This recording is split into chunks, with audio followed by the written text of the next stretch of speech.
Hello my dear students, welcome to my channel Triyasha study centre. Friends, তোমরা যারা দ্বাদশ শ্রেণীতে পড়ছো, আজকে তোমাদের যাদের শিক্ষা বিজ্ঞান অর্থাৎ এডুকেশন আছে, আজকের এডুকেশনে তোমাদের তৃতীয় অধ্যায় থেকে এসএ কিউ পাঠাচ্ছি। তৃতীয় অধ্যায় থেকে এসএ কিউ, ইম্পর্টেন্ট কয়েকটি এসএ কিউ। তৃতীয় অধ্যায়টির নাম হলো শিক্ষায় রাশিবিজ্ঞান। এই শিক্ষায় রাশিবিজ্ঞান এই চ্যাপ্টার থেকে তোমাদের দুটো প্রশ্ন পড়বে, তোমাদের দুটি প্রশ্ন থাকবে। তোমরা জানো যে তোমাদের 1, 2 এবং 3 এই তিনটি অধ্যায় মিলে তোমাদের এ গ্রুপ, 4, 5, 6, 7, 8 মিলে তোমাদের বি গ্রুপ, তারপরে 9, 10, 11, 12 তিনটে নিয়ে তোমাদের সি গ্রুপ। এই তিনটে গ্রুপ আছে।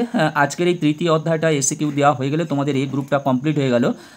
এমসিকিউ এবং এসএ কিউ দুটোই কমপ্লিট হয়ে গেল। এবারে বি গ্রুপের তোমাদের যে এমসিকিউ আমি পাঠিয়েছি, ষষ্ঠ অধ্যায় পর্যন্ত তোমাদের এমসিকিউ পাঠিয়েছি। 7 থেকে কয়েকটি অধ্যায় পরপর বাকি আছে, 7, 8, 9, 10, 11, 12 বাকি আছে, 12 বাকি আছে।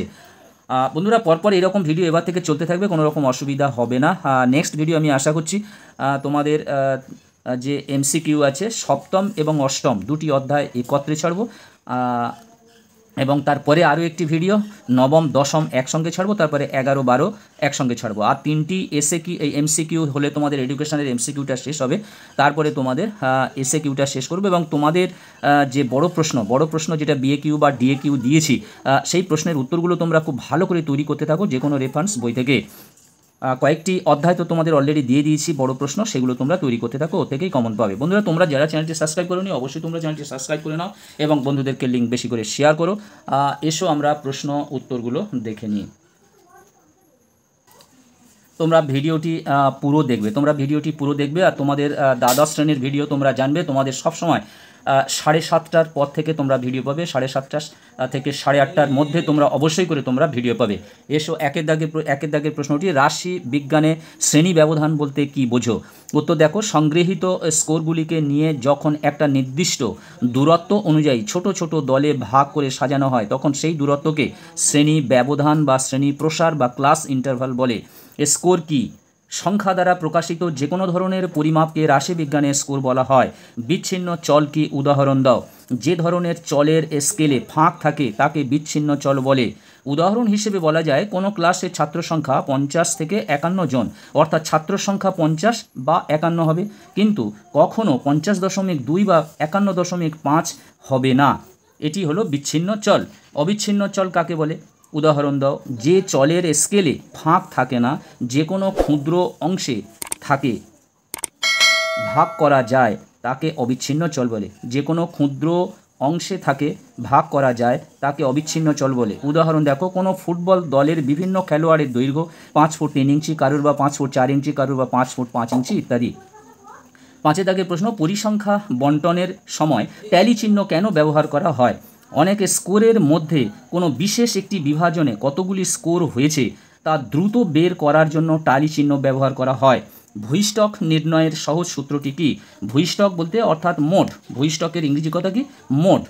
নির্ণয়ের সূত্রটি হলো, দেখো, 3 ইন্টু মধ্যমান ইংরেজি কি? মিডিয়ান, -2 ইন্টু গড় অর্থাৎ মিন। এটা মুখস্থ করবে, ইম্পর্টেন্ট আছে। ভূইষ্ঠক নির্ণয়ের সহজ সূত্র। গড়ের মাধ্যমে কি জানা যায়?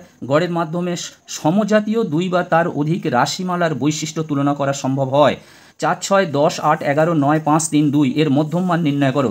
মধ্যমান নির্ণয়ন করার সূত্র হলো n+1/2 তম পদ। এখানে n সমান 9। n সমান 9টা কি? দেখো, এখানে 9টা সংখ্যা আছে, 1, 2, 3, 4, 5, 6, 7, 8, 9, 9টা সংখ্যা আছে। অতএব n+1/2 মানে 9 + 1/2 সমান সমান হলো 10-এর 2 অর্থাৎ 5তম পদ। এবার এর মধ্যে দেখো 1, 2, 3, 4, 5, তাহলে 5তম পদে গিয়ে পড়ছে কত? 11। অতএব মধ্যম মান সমান কত? 11। পরের প্রশ্ন, 9 দাগের প্রশ্ন, পরিসংখ্যা বহুভুজ ও আয়তলেখ বা হিস্টোগ্রাম এর একটি পার্থক্য উল্লেখ করো। ইম্পর্টেন্ট প্রশ্ন। পরিসংখ্যা বহুভুজের ক্ষেত্রে উভয় প্রান্তে দুটি শ্রেণী ব্যবধান নেওয়া হয়, কিন্তু আয়তলেখ বা হিস্টোগ্রামের ক্ষেত্রে অতিরিক্ত শ্রেণী ব্যবধানের প্রয়োজন হয় না। 10 দাগের প্রশ্ন, কেন্দ্রীয় প্রবণতা বলতে কি বোঝায়? কেন্দ্রীয় প্রবণতার অর্থ হলো কেন্দ্রের দিকে যাওয়ার ঝোঁক। এটি সমস্ত স্কোরের প্রতিনিধিত্ব করে। এক গুচ্ছ স্কোরে পৃথক মানের স্কোর থাকলে ও তাদের ভর কেন্দ্রে যাওয়ার একটা প্রবণতা থাকে, এটাই কেন্দ্রীয় প্রবণতা। 10 দাগের প্রশ্ন, অবিন্যস্ত স্কোরের গড়ের সূত্রটি লেখো। অবিন্যস্ত স্কোরের গড় সূত্রটি হলো x বার ইজিক্যাল টু, দেখো, এটাকে সিগমা x/n বলা হয়, অর্থাৎ x বার মিন বা গড়, এই চিহ্নটা মিন বা গড়ের চিহ্ন। এন হলো স্কোরগুলির মোট সংখ্যা। স্কোরগুলির মোট সংখ্যা মানে তোমাকে যেগুলো দেবে 5, 6, 7, 8 ইত্যাদি, এই যে স্কোরগুলো তার মোট সংখ্যা। আর এক্সকে বোঝানো হচ্ছে স্কোরগুলো। আর সিগমা এক্স মানে হচ্ছে কি স্কোরগুলোর যোগফল, যে সংখ্যাগুলো থাকবে তার যোগফল। উদাহরণ, কোনো ছাত্রের 6টি বিষয়ের নম্বর, দেখো 6টি বিষয়ের নম্বর 60, 65, 70, 80, 85, 90, তাহলে গাণিতিক গড় হবে অর্থাৎ এরিথমেটিক মিন হবে কি সবকটা, এখানে 60.30 আছে, এটা 60.30, আর লাস্ট আছে দেখো 90.85, পয়েন্টার লেখা হয়নি, ভুল হয়ে গেছে। তাহলে যোগ করলে হবে আমাদের 450.80/6, যেহেতু 6টা সাবজেক্ট আছে 6 দিয়ে ভাগ করলে বেরোবে 75.13। এই 75.13 এটা হলো গাণিতিক গড়। তারপরের প্রশ্ন দেখো 12 দাগের প্রশ্ন, মধ্যম মানের একটি অসুবিধা লেখো। মধ্যম মানের ক্ষেত্রে বীজগণিতের নিয়ম, এটা ভুল হয়েছে, বীজগণিতের নিয়ম সহজে প্রয়োগ করা যায় না। 6, 7, 8, 6, 7, 5, 6, 7 রাশিমালার ভূইষ্ঠকের মান কত? এই রাশিমালার ভূইষ্ঠকের মান হবে 7। কেন ভূইষ্ঠকের মান 7 হবে? দেখো 7 সংখ্যাটি বেশিবার আছে, দেখো 7, 7, 7 3বার 7 আছে, সেই জন্য ভূইষ্ঠকের মান হবে 7। প্রদত্ত শ্রেণী দুটির নিম্ন প্রান্ত, উচ্চ প্রান্ত ও মধ্যবিন্দু নির্ণয় করো। 45 থেকে 47 আর 80 থেকে 89। প্রথমটা দেখো 45 থেকে 47-এর নিম্ন প্রান্ত পদ হবে, তাহলে 45 থেকে 0.5 কমিয়ে দিলে কত হবে? 44.5। আর উচ্চ প্রান্ত হবে তাহলে কত? এদিকে যেমন 0.5 কমে যাচ্ছে, তাহলে এদিকে 0.5 বাড়াতে হবে, তাহলে উচ্চ প্রান্ত হলো 47.5। তাহলে এই দুটো যোগফল করে 2 দিয়ে ভাগ করলে মধ্যবিন্দু দাঁড়াবে 46। আবার 80 থেকে 89, তাহলে এখানে দেখো এর নিম্ন প্রান্ত হবে 79.5, 80 আছে, তাহলে 80 থেকে 0.5 কমিয়ে দিলে 79.5।